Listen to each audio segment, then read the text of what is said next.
Welcome to Kenton's videos. Enjoy the video. You start by confirming the auto-clicker version and license so updates apply cleanly. This prevents mismatched configs. Once done, backup config files and export profiles to a safe folder because restores are faster than rebuilding. Then close conflicting programs and disable overlays to remove input interception. Run the auto-clicker as administrator to ensure proper permissions. These first actions reduce variables, and by preparing files and environment, you avoid common restart loops and wasted troubleshooting time.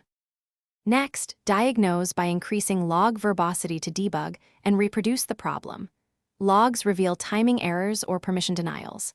Then inspect hotkey bindings, click interval values, click type, and repeat mode because misconfigured intervals or wrong button mappings are frequent culprits.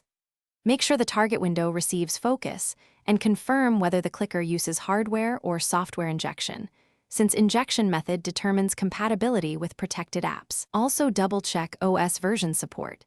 Incompatible APIs often require switching injection or updating the clicker. Finally, apply targeted fixes based on your diagnosis. Restore the backed config or tweak interval and hotkey bindings. If needed, switch the injection method or enable compatibility mode. After changes, run controlled tests, short bursts, alternate windows, and capture fresh logs to confirm success.